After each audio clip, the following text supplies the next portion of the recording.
back to another episode of Chatterbox with me, Mel Biggs. This is the podcast where every month I get to sit down with a fantastic musician and teacher from across the UK and Europe and interview them about the person behind the music. This month I am interviewing Chris Hall. He is, as I have crowned him, the Cajun king of the UK. He lives just up the road in Derby, so he didn't have far to travel. We sat on my sofa and shared some cups of tea and loads of fascinating stories.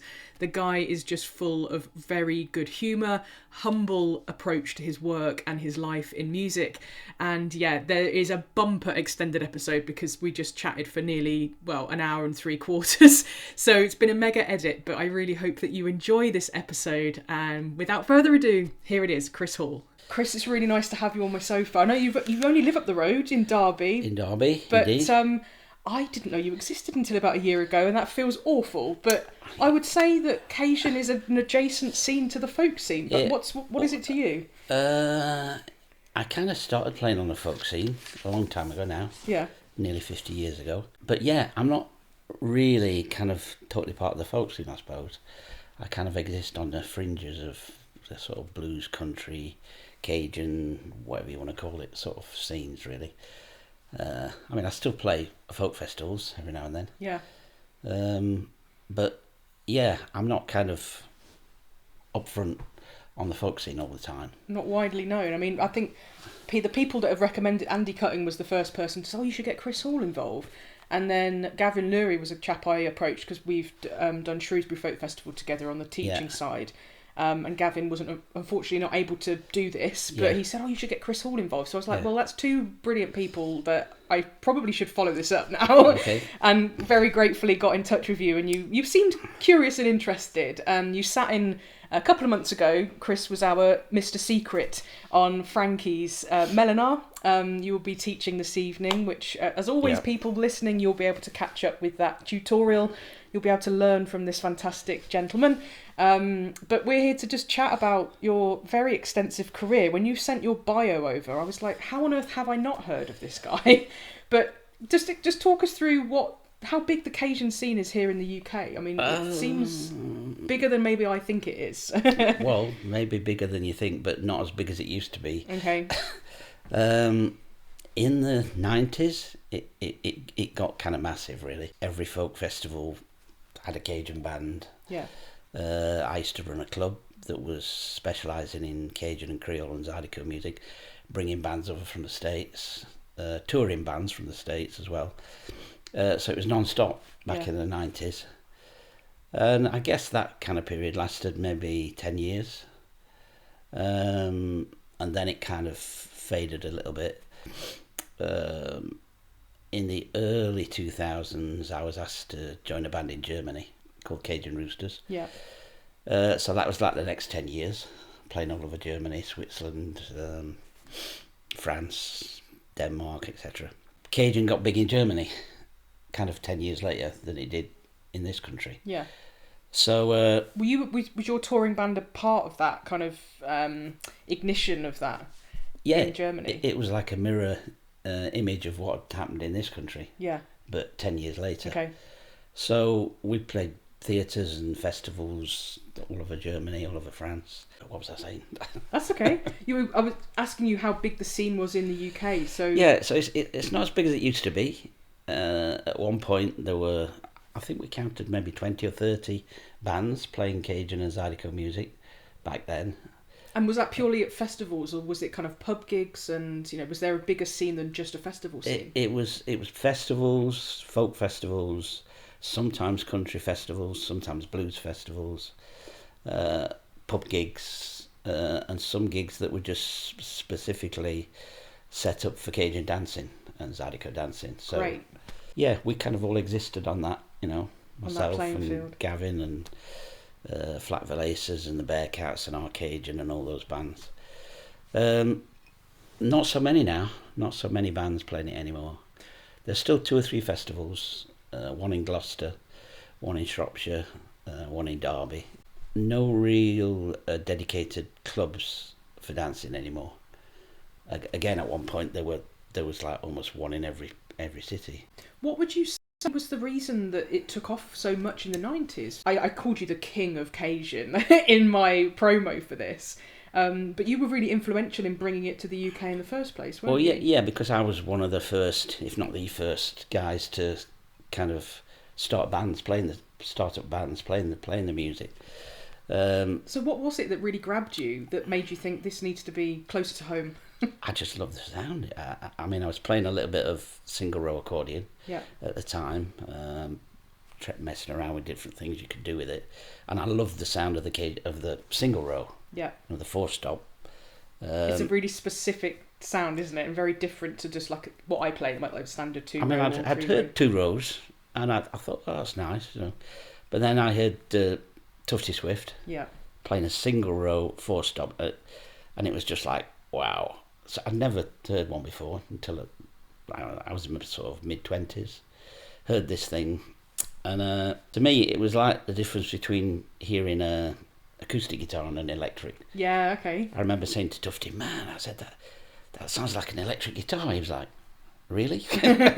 But to me, it had this kind of sound I'd just never heard before. And it just grabbed me, and I thought, I don't care what I play on it, I just want to play this instrument. So I was trying to play little Irish tunes and English tunes and Morris tunes and things. And then one day Tufty played me this track on a album, and he said, oh, well, what do you think about this, Chris? And he played me this Balfour Brothers thing, and that was it. I was just like, whoa, everything has changed. It was just like crack cocaine to you. It was just everything changed from that day onwards. It was like, how can I get more of this? Yeah. And I was on a quest, to just find as much of it as I could.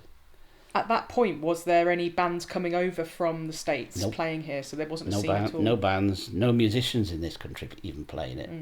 It was a question of me trying to recruit other musicians, really, to try and get a band together, really. Yeah. Most of the musicians I found were off the blues scene. They kind of, I remember doing tapes and saying, what do you think about this? Do you fancy being in a band to do this and this and this? And most of the guys that were into it were blues musicians, which is, I guess, understandable, because there's a... Go ahead, explain it to me. I'm a total thicko when it comes to the connections between genres, but... A lot of the chord sequences and a lot of the way the accordion is played, when I say accordion, I mean Melodeon, but it's... Yeah, I'm happy for you to call it that, that's fine. In Louisiana, they call it an accordion, even though we call it a Melodeon. Yeah. So a lot of the chord sequences, a lot of the way it's played, even to the extent that a lot of the tunes... Like if I'm playing a C accordion, a lot of the time I'm playing in G rather than C. Mm-hmm. So I'm playing in like second position, which is a bit like a blues harmonica player would do. Okay. A blues harmonica player would pick up a C harmonica to play in G, or a D harmonica to play in A. Yeah, and just play it slightly further down. You kind of what you're doing is you're kind of playing it in backwards, I call it. Okay. I mean, if you're playing a C accordion in G, you should have an F sharp to be in G. Where you don't have an F sharp, you've got an F. Yeah. But in blues, that's a good thing, because effectively what you're doing is you're flattening the 7th note. So instead of the scale being G, A, B, C, D, E, F sharp, G, it's G, A, B, C, D, E, F, G. So the F, even though technically in classical, whatever you want to call it, scales, is wrong, for blues it's right. Yeah. Likewise, if you play a C accordion in D, you should have a C sharp as well as the F sharp. Well, you don't, you just have a C. But that's also good, because now you've got the 3rd note flattened. So the scale is going D, E, F instead of F sharp. Yeah, okay. G, A, B, C instead of C sharp, D. So you're flattening the 7th and you're flattening the 3rd. It's really interesting, and I mean, Frankie highlighted this. I know you were sat in on her Melinar about how essentially a one-row Melodeon is so limited, but it's just the way you've just described it there. Actually, it really unlocks itself when you're playing in blues style or Cajun style. I don't perceive it as limited. I enjoy the fact that it's not in the right key. Yeah. Right, inverted commas. Yeah. And then sometimes I'll play on a C box in E minor. Well, you'd think, okay, you can play in A minor on a C accordion. you could play in D minor on a C accordion, but it's only really in this genre that I explore that you seem to be playing in E minor, where the licks kind of fall onto button 4 on the push to get that E minor sound. Yeah. I've not really come across that in any other genres. You don't really even get it in Cajun, but you do get it in Zydeco and Creole music, where they're playing in E minor on a C accordion. It's already my brain is kind of going in so many directions for where we can go from here. But can we just like get a bit of jargon busted? What is the difference between Cajun, Creole, Zydeco? They all tend to get lumped together, but they must. Where is it? Geography? Is it regionality? What makes the difference? No, it's all from the same kind of area of Louisiana, really. It is difficult to explain because back in the day, there were the musics of Creole and Zydeco and Cajun were much closer together, and they've kind of like moved apart.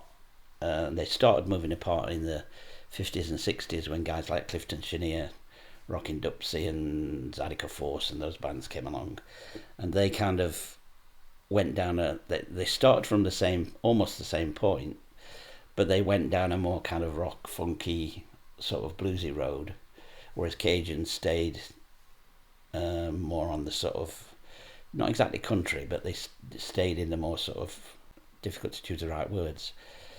But yeah, Zydeco it has got much more syncopation, has got a much more blues influence, much more Creole influence, much more the sort of black influence. I was about to say, is skin colour something to do with it as well? Having said all that, some of the Zydeco bands nowadays, because there's so much cultural exchange, people meeting at festivals and people meeting at clubs, a lot of the Zydeco musicians now will actually play stuff that's closer to Cajun, and a lot of the Cajun musicians have borrowed from Zydeco. Yeah.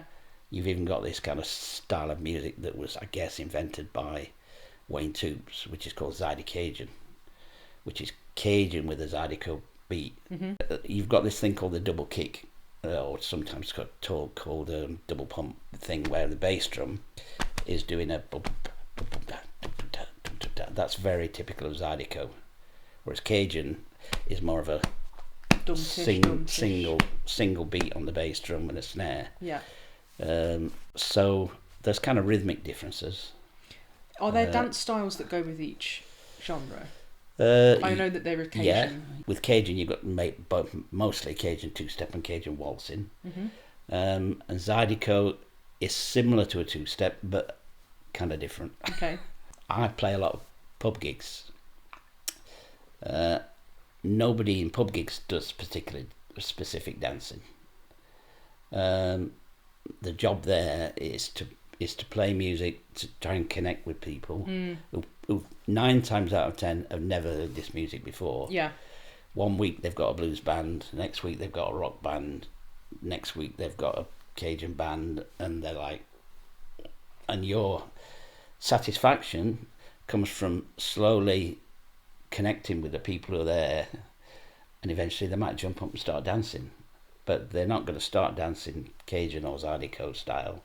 They'll just move their body. They're just going to jump around. Yeah, exactly. That unified kind of human movement of jumping around. Which is how it used to be. Yeah. That's just how it is. Yeah. You know? When was your first visit to Louisiana? You obviously, Tufty Swift kind of gave you this record, or you listened to this record with Tufty, who, by the way, if people don't know, is Ben-Ami Swift's dad. Yeah. Just for a little piece of information there. So yeah, how soon was it that you were able to make a visit? Quite a while, really. Okay, so it wasn't a priority for you to get out there. You just kind of bought records. Not initially. I was buying records. I mean, there was no internet. Yeah. So there was no. The only way to learn at that time was to buy a record, put it on a turntable, and slow it down. Yeah. Okay, and learn from that. The prized record player was a thing called a Gold Ring Lenco, which had a variable speed control. And that was it. That was your learning tool. And album sleeves, you could sit and study an album sleeve and think, oh, okay, you put your thumb through there. Yeah. Oh, you hold it there. Oh, okay, that's interesting. And then just listening really, really carefully to try and figure out what the hell was going off, you know, because there was nobody to ask. No DVDs, no instructional stuff. And that kind of kept me busy really, for a long time. I can imagine. So it's kind of probably about 10 years after I've been playing for about 10 years. Were you able to get hold of an instrument quite easily, or did you have a box already? Well, I had a Hohner 114 in C, in the key of C. And I figured out that I could kind of get roughly the right sound with it. Not exactly the right sound, but I figured... Initially, I just figured that it was maybe the recording process that was making it sound different. Yeah. Or maybe they just played it really hard, you know. So I remember kind of really thrashing these poor Honers, you know, to try and get them to sound. They can take it, but... breaking reeds, you know. Yeah. And I don't know quite know. I can't remember how I found out, but I figured out that maybe they had these different accordions.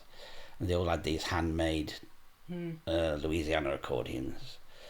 So I saved up and bought one, and that was a massive change. Yeah, life-changing. They are very different beasts, aren't they? And it was like suddenly woof.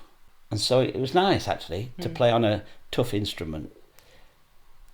I've always said this as a two-row teacher and player. I started on a Hohner Erica, which wasn't the nicest. It was fine, but it made me work harder to get a better sound out of it. Yeah. And then when I upgraded to my first nice box, the Serenellini, it was like, oh, night and day. How did you start music in general? If we go right back to before you had the box, like what? I mean, you knew Tufty. Were you involved in Morris or anything like that? Or?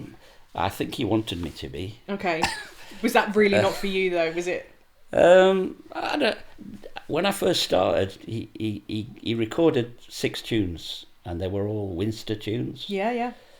And Gallop, the Blue-Eyed Stranger, I can't the Processional. There was a Processional. I remember that one. I forget the rest. Winster Gallop. I can remember that name. I think there were 6 altogether. And I did that for a year. I just sat and played these 6 tunes.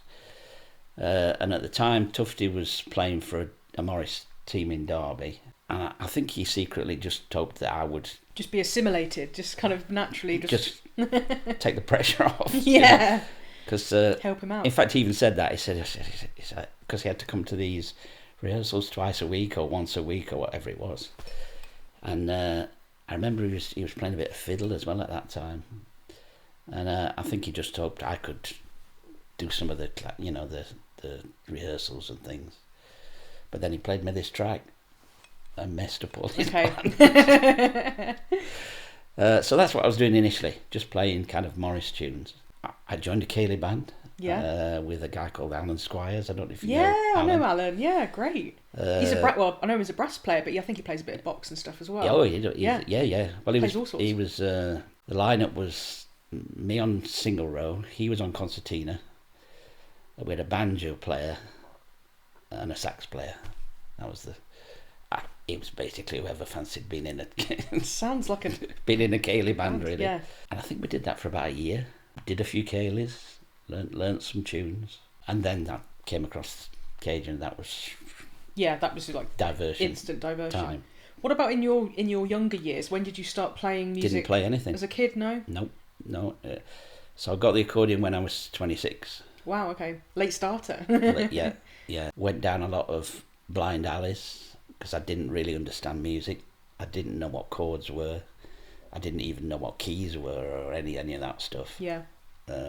So you were just literally listening to the records and aiming to match that without and learning obviously along the way. But you must have developed a really keen ear quite quickly if that was your only way of accessing the music. No, it was slow. What I did was very approximate. Probably still is very approximate, but I could get away with it because nobody really could say, "Oh, just a minute, are you trying to play J. Pace there?" You know. Yeah. I could play something that vaguely resembled Cajun, and people were happy with it because they'd never seen anything like it or heard. There was no other benchmark. Yeah. You know, there was no no other bands for people to say, "Well, you're not as good as so and so, are you? You know, you better put some more work in." You know.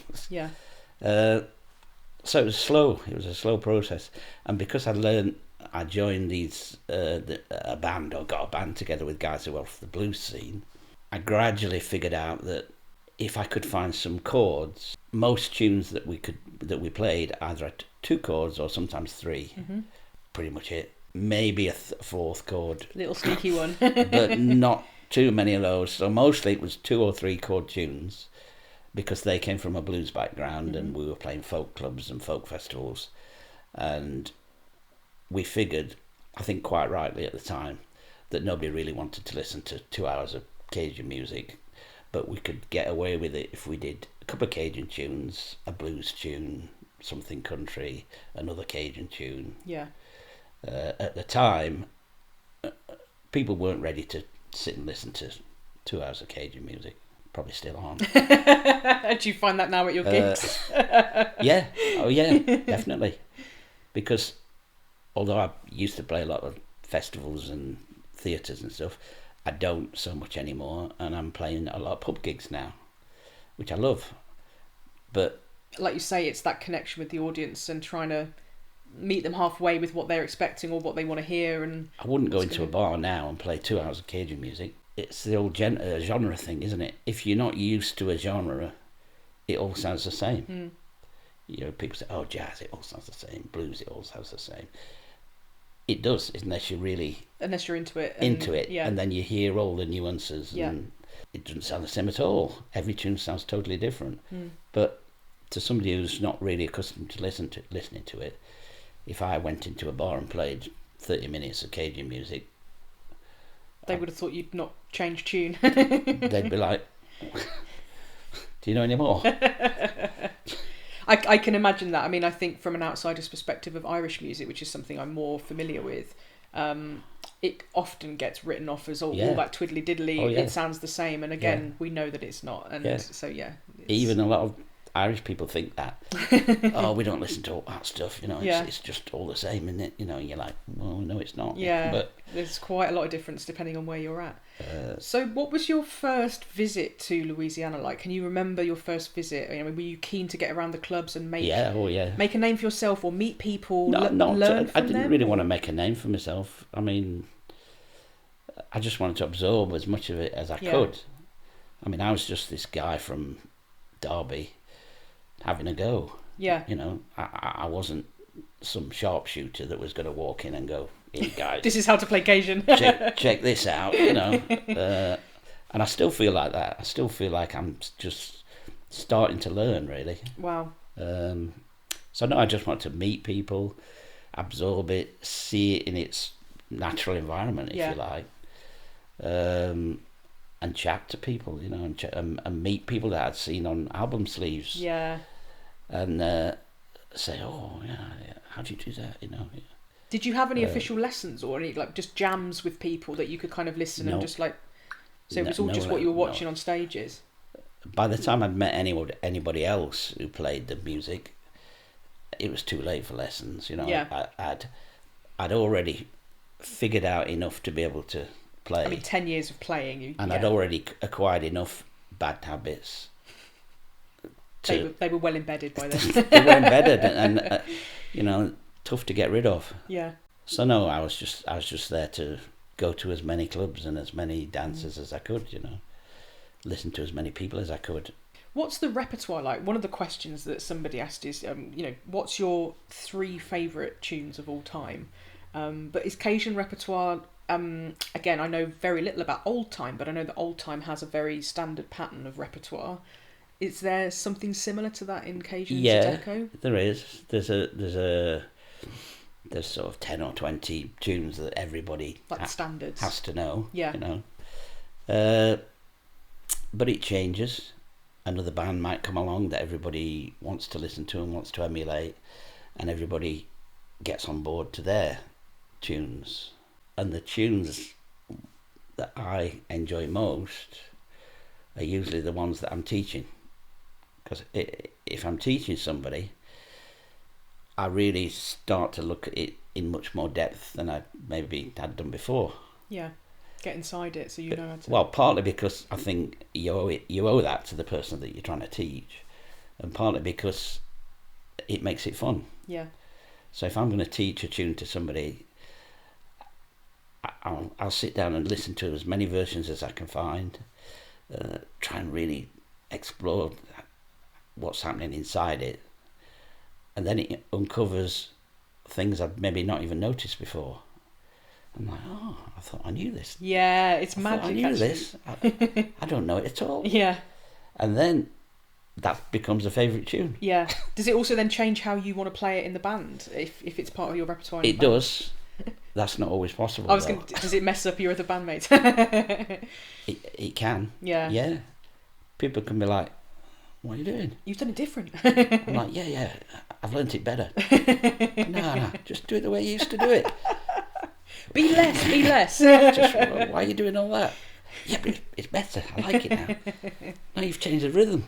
Yeah, I know, I was doing it wrong before.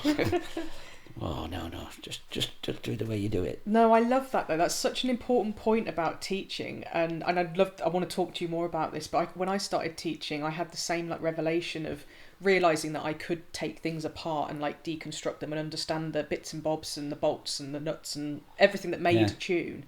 But then, like you say, looking for different variations, because naturally people will hear them and get confused that there are different versions of things. And that's such a fun process. I think you have to have a particular type of brain to find it fun. Yeah. It can be very frustrating. Yeah. But then that self-betterment, and then, like you say, you're passing it on to people in a way that feels like you've done the work, and here's the version I want to present, but here's the knowledge that I found along the way. Yeah. How long have you been teaching? Has it been kind of a similar length of time to you? Maybe 10 years. Okay. How did you get into it? Did somebody just keep prodding you and say, Chris, I want to learn from you? Somebody said, can you teach? I've done classes, if you can call them classes, at festivals. Yeah. Which is a totally different thing. Yeah. That's 100%. Certainly in the genre that I play, you turn up, you maybe take one tune and you play through it and try and pass on some of that knowledge and enthusiasm that you've got for it. And generally by the end of that hour, people might have picked up a little bit. Yeah. Two people turn up with an accordion in the same key as yours. Somebody else turns up with an accordion in a different key. Somebody else turns up with a piano accordion. Somebody else with a hammer dulcimer. Yeah, you can only help so much. So I guess about 10 years, I guess, now, yeah. And I don't do a lot. I do... is it online? Is it in person? Or? I used to do two in person and one online. Two online. And now I do one in person, two online. One on Tuesday, one on Wednesday, one on Thursday. That's enough. And they've been with you for that long, have they? Yeah, oh yeah. That's lovely. I don't want to do any more than that, to be honest. I'm not looking to... expand on what you want. I'm not looking to be a teacher. I used to do it for a living. Okay. So when I went into becoming full-time music, I didn't really want to be also a teacher at the same time. Was that in schools, I take it, or colleges? In a school. I taught in a school for 5 years, then a college for 10 years. And then when I was 40 maybe, then I went into music full-time. Was that because at the time were your bands kind of getting to the stage where it required more time and dedication? They were getting to the stage where we were playing 4 nights a week. Yeah. Kind of hard when you've got to get up. Sometimes 200 miles away. Okay. And I remember just thinking, something's got to change, Yeah. I'd got a house, I didn't have a mortgage, I'd got an old car and a few accordions. I'd got everything I needed materially. And I just figured, plus I was running the club, Swamp Club at that time. So I was running the Swamp Club and doing gigs and bringing acts over from the States to tour. So I was doing all that and teaching. Yeah. And I just decided... something's got to give. Something's got... Do I want to be... I remember talking to people at college and saying, I don't really know what to do. What shall I do? And they were like, leave. If I could leave, I'd leave, You've got something that you can do and just do it. And so I did. So I left teaching and went into... When I say went into playing music, I went into playing, promoting, tours, all the different aspects of music. Yeah, because Swampmusic was your club, but it's also was it also not a record label, but you were promoting other bands, so obviously bringing bands across and as a record label, organising tours. mail order records we did, importing records from the States. Yeah. So it was all sorts really. Your band, is it the Roosters? You've gone international. That was was that your biggest band, or still is your biggest band? You know, was that? The Roosters was the band that was based in Germany, and they recruited me. They phoned up one day and said, "Do you fancy being in a band in Germany?" I was like, "Whoa." Was this at the point you were still teaching, or had you? No. This was 15 years ago, maybe now. Okay. And I said, "Wow, you mean I'd live in Germany?" No, you'd come over every weekend and do gigs with us, and we play in Switzerland, and we've got all these gigs, and I think they've got about 12 gigs in the diary. And I said, "Wow, it's a big commitment to travel all that time." And I said, "Well, I'll try it. I'll come and I'll do the gigs that you've got in, and we'll just go from there, you know." So I did it, and it kind of worked out okay. It turned out to be easier than I thought it was going to be, because this guy who got the band together was incredibly organised. Yeah, that helps. Everything was sorted: flights, hotels. So you had to turn up with a pack bag. All I had to do was turn up with an accordion and play. So we did that, and it worked out okay. And then gradually, some of the guys who were based in Germany decided, for one reason or another, that they didn't want to do it anymore. So I would say, "Oh, well, I know a drummer." Initially, it was just me travelling over. Then it was me plus the drummer. Okay. Because the drummer left. Then it was me plus the drummer plus the guitar player. So eventually, did they start travelling to the UK and you do gigs here? And obviously, you still got contacts on the continent. Yeah.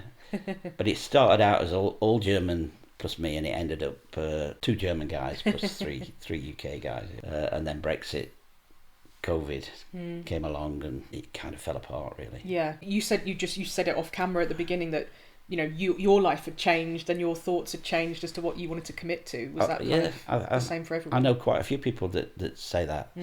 They were on this kind of roller coaster, travelling to airports every weekend, flying, and then all of a sudden, stop and smell the roses a bit and go, oh, 3 years off. Yeah. And then maybe I don't really want to do that anymore. Yeah. Plus the agency that we were using, that were getting us all the gigs, kind of lost momentum as well. And when we were doing the gigs all over Europe, at the same time, I was doing a lot of local gigs, because it wasn't like going to Germany every weekend. It may be every second weekend, or sometimes every third weekend. Yeah. And I like playing, so I kind of found a sort of alter ego, which was playing pub gigs, which was a totally different experience. So one minute you're playing a theatre in Germany to 2,000 people, and then you're playing to 12 disinterested people in a pub. But I like that. I know a lot of people don't. A lot of people think, "Oh no, we don't want to do that. We'd rather not play than play those kind of places." But I'm okay with it, and I still do it. Last weekend, when you say alter ego, does it change how you approach the gig? Because obviously you're I don't know if you describe yourself as a frontman, but you obviously sing with the bands as well. So you have a microphone. You're able to talk to people. Did you find that you were able to do that a lot more with the pub gigs, or have a different relationship with the audience? Oh, totally different. Totally different. I mean, you play a festival or a theatre, and you can hear a pin drop. Yeah. And you develop a way of capitalising on that. You know, you could maybe tell a joke, or one little mannerism can win over an audience.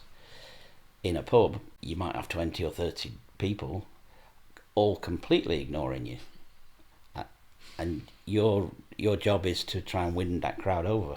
Otherwise, you're not going to come back again. There's only so many local gigs you can play, and I don't really want to be doing pubs and travelling 200 miles. Yeah. But I don't mind doing a load of pubs if they're all within 20 miles of Derby. Yeah.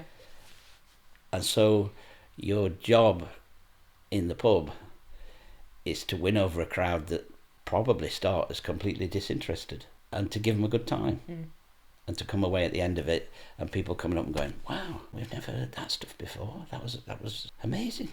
I have a question on my list that came from your bio when you mentioned quite casually that you worked with the wonderful Paul McCartney and various others, but let's focus on him just for a second. Yeah. How on earth did that come about? Did he meet you in a pub and you were playing some stuff and you thought, almost. That sexy squeeze box. I need some of that.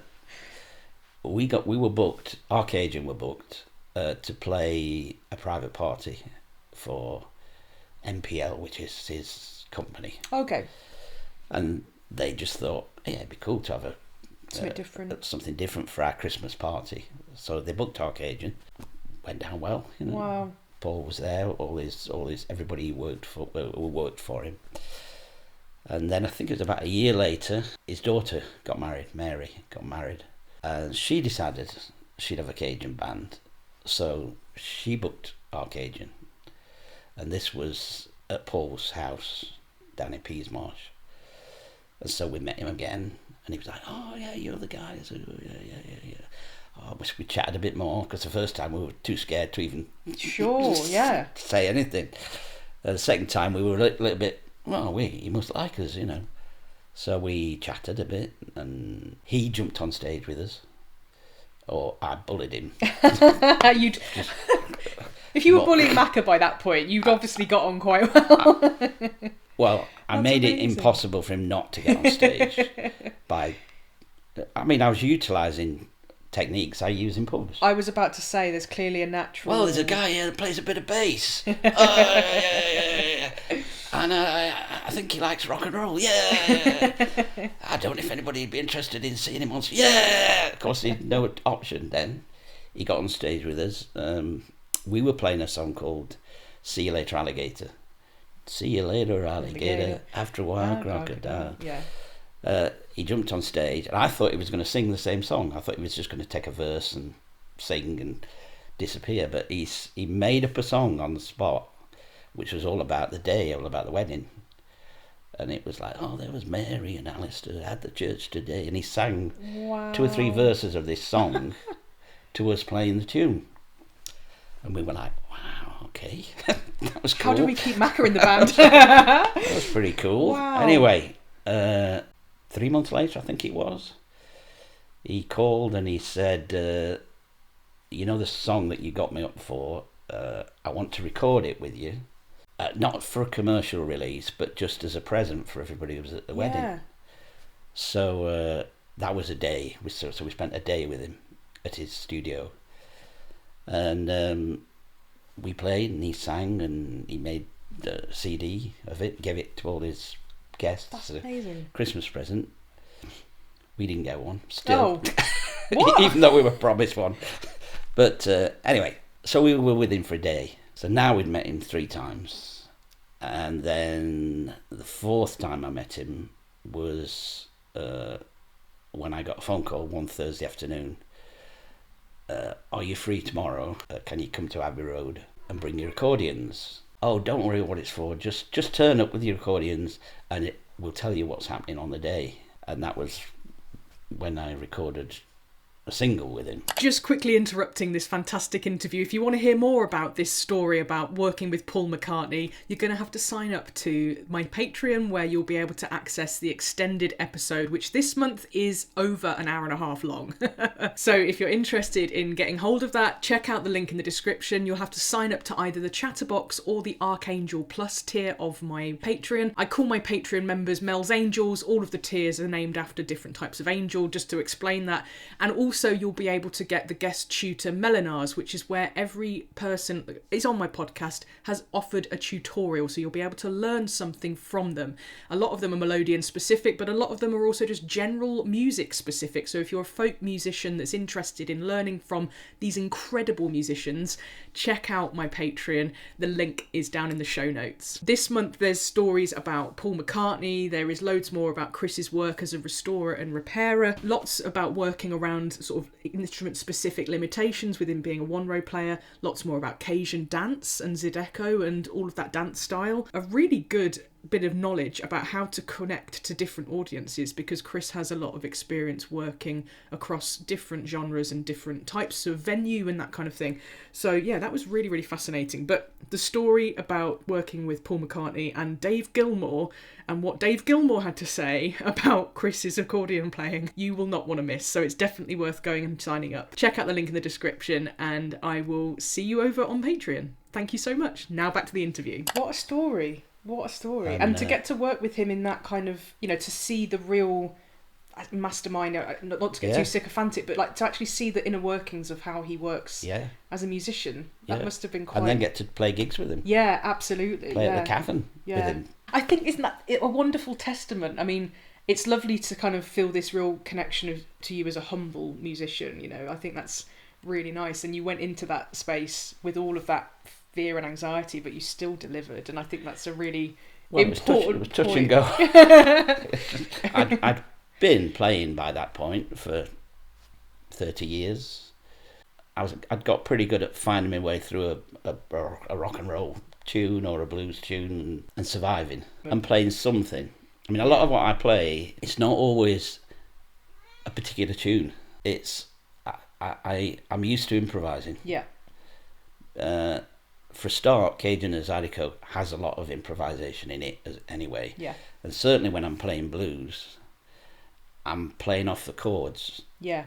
So I know that there's a 1 and a 4 and a 5, and I know roughly what kind of licks I can do on a 1 chord and a 4 chord, which is a, you know, Nashville numbering thing where the 1... Oh yeah, the 3 chord trick. The 1 is the 1, G, 4, 5, the 4 is the C, and the D is the 5. Yeah. And I know roughly what kind of licks I can use on those. So that's the way I'm used to playing. I'm a lot of the time I'm not thinking here's a particular melody, well, unless I'm playing a very fixed tune. I'm working off chords, and I'm thinking chords and thinking, oh yeah, I can put this in there and that in there. And I might play it different on a different day because I can. Yeah. And it's fun. Yeah, and that's the thing I think with chords, because you've got the 3 notes to play off of, and any other related ones you can bring in to give a bluesy sort of flattening. You've got a lot of different routes that you can just choose, and like you say, go with the feel of the day rather than the logic of it necessarily. Yeah. There's a question actually. I don't know if this would relate, but I want to come back. Somebody's asked tips for DG players or 2-row players to sound more Cajun. Obviously, with the Melinar that you're going to teach this evening, from Cajun to the blues, we'll have a lot of that in. So if you're interested in learning more from Chris, sign up for that. But anything that you can just share now, without demonstrating it. But the thing with the 2-row is you've only got 2 reeds. And on a single row, you've got 4 reeds. Yeah. Most of my single rows are dry tuned, so there's no tremolo. Mm-hmm. So you get that particular sort of dry sound. All my single rows have got the 3rd and the 7th tuned 15 cents flat. Okay, to add to that bluesy quality. It's not so much to add to the bluesy, it's just to make the chords sound sweeter. Okay. Because a lot of what I'm doing is using a G chord and a C chord and flattening the middle note of that chord makes that chord sound sweeter. Especially with no tremolo. Yeah. Because the tremolo can cover up a lot. all kinds of things. So you're never really going to get a Cajun sound from a 2-row. No. But if you play a lot of octaves, and if you play a lot of chords within the melody, you can still play the same licks. Exactly the same licks. Like on a DG, if you just play the D row, ignore the G row, and you can play everything that you can play on a D single row. It won't sound particularly characteristic of Cajun because you don't have that dry tuning, you don't have that flattened 3rd and 7th, you don't have the four reeds, but it still can sound pretty Cajun. Yeah. But you can play Zydeco on a 2-row pretty effectively, especially if you choose one of the lower scales. Because DG gets a bit squeaky. Yeah. DG is great if you stay down the bottom end. But as soon as you move up to the higher octave, it starts to annoy dogs. So you can do stuff across the rows, but that's getting more into Zydeco. And if you want to play more Cajun, stay on one row, and just use as many chords and octaves and bounces and things as you can, really. Yeah, that's a pretty good starting you point. can take a 114. I mean, I've got some 114 Honers that I've dry tuned, and I've flattened the third and flattened the seventh, and they sound great. Very Cajun. A lot of people say, "Oh no, come on, rubbish."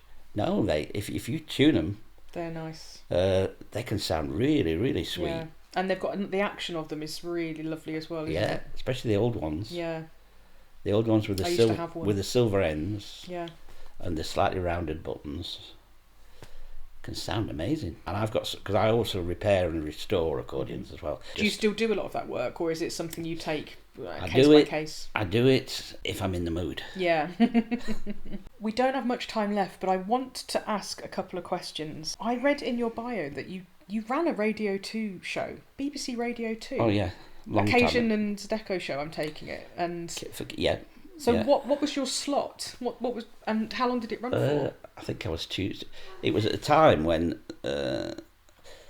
they had a folk show on a Wednesday, I think it was. Which is where it still is now, yeah. Is it? Was it Mike Harding that was running it in the day? Mike Harding was doing it, and they had a country show on a Thursday. Yeah, Bob Harris. Here's what happened.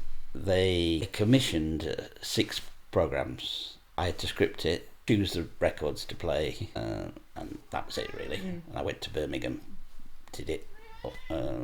It went out six times. They got inundated with letters, and the producer couldn't believe it. People liked it, or they were get this off my radio. No, because wow. At the time there was huge numbers of people into Yeah. Cajun music, and they all jumped on it. Was this in the 90s? Or Yeah. Yeah. Okay. They all jumped on it, and the producer said, I wasn't expecting this. He says, but you've had more letters than Terry Wogan. I was like, well, is that a good thing? It's a good thing. We've commissioned a second series. Oh, fantastic. So instantly I got a second, I think it was 12 Yeah. for the second series. And as well as just playing records, we then invited bands in. So there were live bands playing as well at the same time. And then they commissioned a third series, and then we were bringing bands from America in for it. Because the budget had increased by this point? Yeah. Yeah. Great. And then overnight, they changed controllers. I mean, I was thinking, this is my new career. Yeah. I'm going to be a radio presenter from now on. And just switched it out. And they, one Friday, all the producers were invited in. Apparently, this is what I was told. And the new controller said, okay, all the current shows are gone. I want you all to turn up on Monday morning with brand new ideas. And my thing wasn't a brand new idea. Oh, God. And that was that. Finished. What a shame for Finished. all thousands of listeners that... And it was just... And then they started to kind of had a policy change. And to do those kind of specialist shows, you had to be somebody that people knew. Well, the thing is, you were, I'm assuming, by this point, in the scene that you were in. I wasn't. Were you not? I wasn't a Okay. household name. But were you ever going to be an occasion? No offence. No, but of course not. But within the scene you were. Of course not. That's a shame. And if they wanted to carry on with it, they probably would have got somebody, not me, I don't know, who, Paul McCartney or somebody to front it. Yeah. Because that's the way things moved. They moved all the programmes in the direction of, I think Kerris Matthews took over the blues. Yeah. One. Mark Radcliffe took over because he was a bigger name in a way than Mike. Well, he'd already got like his Radio 6 show, hadn't he, Yep. with Marconi? So it was kind of a policy thing, I think. They started to put famous names in, and so that was the end of that. That was okay. It was nice while it lasted. Yeah, I'm glad that it ran for, and you had that hype and everything around and it. Could it have carried on forever? I don't think Maybe it probably not. could, really. There's also the point of working with Kate Bush, which you mentioned. Kate Bush, yeah. Did that come across, was that a Macca kind of influence, or was it completely separate? Partly Macca, because it came through Joe Boyd. Yeah. Apparently, I don't really know Joe Boyd, but apparently he knows me. Because Kate, I said to her, how did you find me? Yeah. And she said, oh, Joe Boyd recommended you. Was it on a particular track that she wanted? I'm not familiar Well, I with am her on a music. particular track. but it was a kind of a bizarre experience. It wasn't. We did it. She's got a studio in her garden. She was just really, really excited about the sound of the accordion. She was like, I love accordions. Joe Boyd says you're the man to get. And I was like, okay. Was this after Macca's experience? This was after. But did you have the similar? No, it was a different kind of scariness. Okay. Because she didn't have a song. There was no song. Okay. I couldn't follow where the hell it was going. It was just going in all kinds of directions. And it wasn't simple. It wasn't like, 3 chords. It was just... And I said, well, what are the chords? And she was like, just play anything you want. Oh my anything God. you want.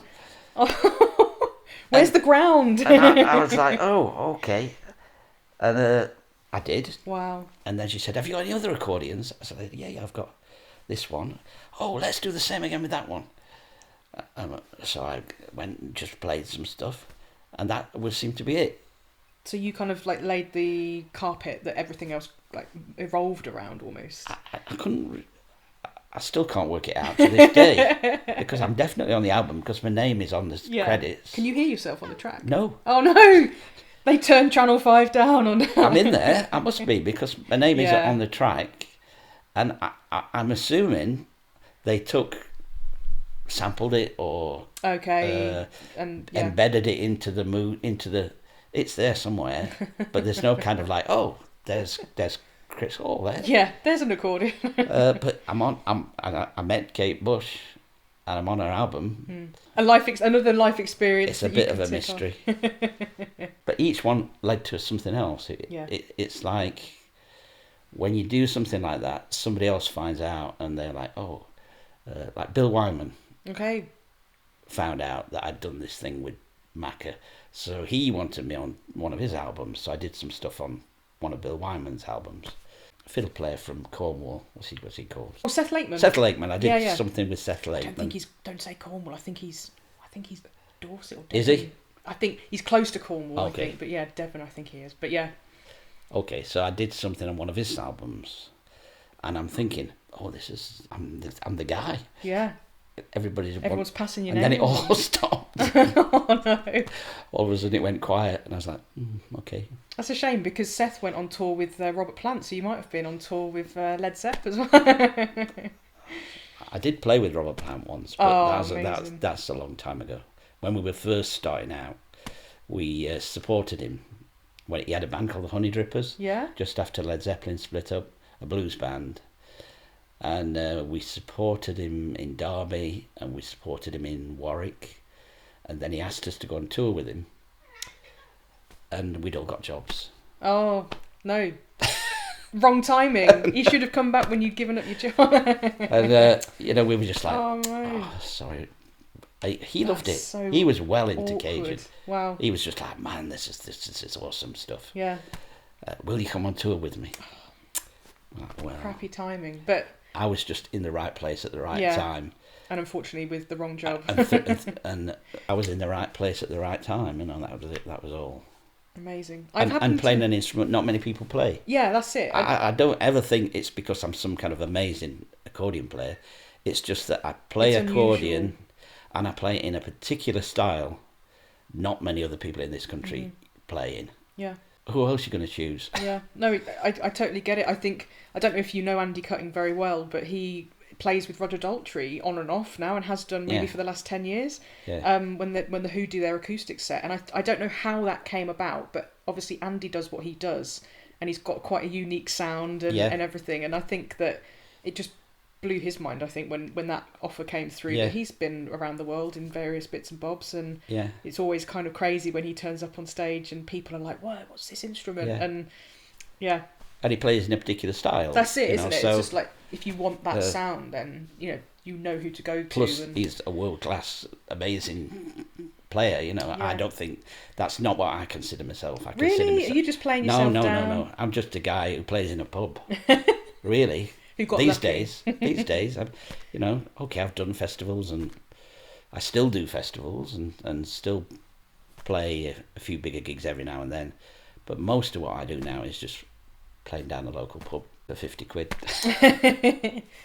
Well, and that's okay. If you want to hear where you're playing, where can we find out more about your pub gigs and things? Where's your links online? Mostly on Facebook, yeah. on Cajun Roosters, and also on we've got a smaller band called Little Roosters, which is Lil, Lil Roosters. Lil Roosters. And that's basically the smaller version of the bigger band. We've got an Irish band called the Shamrockers. Gosh, I haven't talked to you at all about that. We'll have to get you back and talk about all your Irish stuff. But that's new. That's completely new for me. That was just something 2 years ago. I thought, I wonder if I could. Yeah. Could I? No, I couldn't. But I've that curiosity to learn. Slowly. Yeah. Bought different accordions that work for that music. Yeah. You know, Salterells and the right accordion makes a big difference in the right kind of tuning. And definitely. See, I'm not really even an English forwards player. I very rarely play an accordion in the key it's made to be played in. I'm generally finding ways to play it in keys it's not really built in. So that really was hard. Still is. Yeah. I'm still wrestling with it. How did we get onto that? I'll splice that in somewhere else. But we need to wrap up now, unfortunately, because we've got some very hungry cats. Right. We need to eat some soup before your teaching. I really loved this conversation. There were so many things I wanted to ask and we didn't get round to, but there's so many brilliant things in this conversation that are gold gems. That's a lot of editing. Yes, it will be. It always is. But the thing is, with the conversations that just naturally flow like that, I really enjoy going back over them, so it's perfectly fine.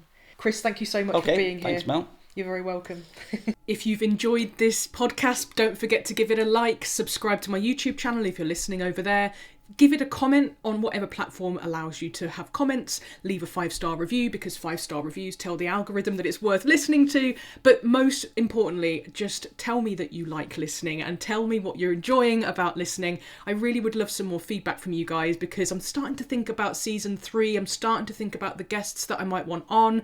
So you can check out the show notes for all the different ways that you can follow me, get in touch with me, and I really hope to hear from you. This month, my guest is a little bit of a hidden treasure. I'm guessing not a lot of you will have heard of her, but I'm very, very excited. She is somebody who got in touch with me and said, I'd quite like to be on your podcast. And I thought, okay, let's chat. And it was somebody that I had heard of through my connections with my students who had read her wonderful blog and her book.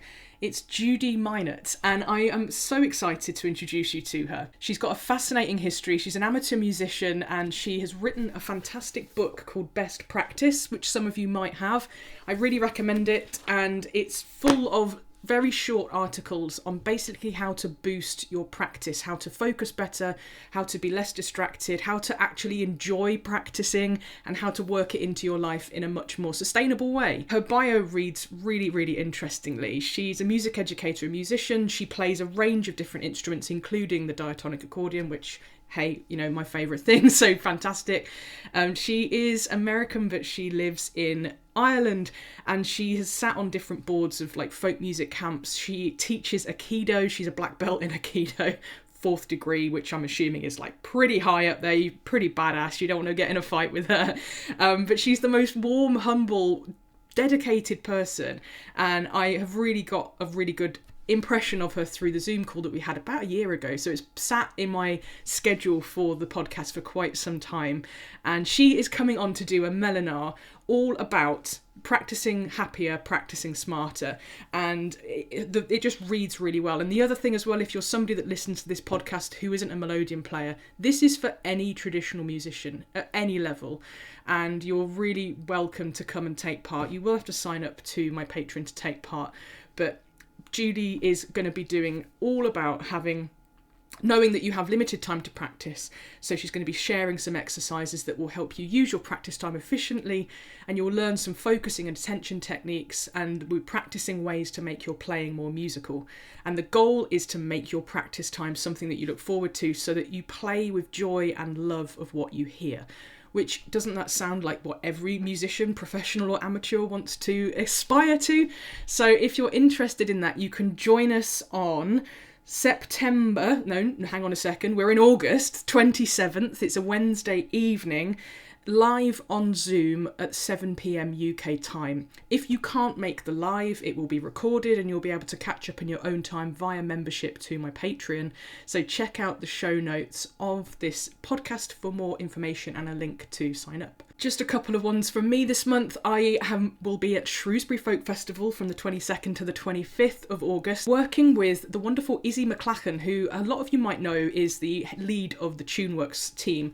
Me and him are teaming up this year to run session survival skills workshops. It's something that we both feel really passionately about, trying to help people integrate into wild sessions, real life sessions, and we are running that as part of the TuneWorks offerings at Shrewsbury Folk Festival. So come and say hello if you are somebody who is there, who lurks in the background of my socials and stuff. It'd be really lovely to put a face to your name. And I will be in September dancing out at Sharp's Pottery Museum in Swadlincote for the very first time with my Morris side, Wilkes's Gob.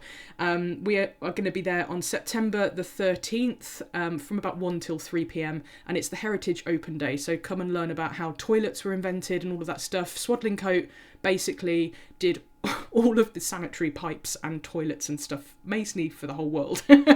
So that's our claim to fame in our history. Sunday the 28th of September, if you want to get ahead of the game, I will be at the Stables in Milton Keynes running a level 1 absolute beginner's Melodeon course. There will be DG Melodians available, so check out the link downstairs in the description for a link to buy your ticket to sign up to that. And that's it. So thank you ever so much for listening and tuning in. Thank you to everyone who's already a member of my Patreon. It's very much appreciated. I will see you again next month with Judy Minot. Thank you so much. Bye.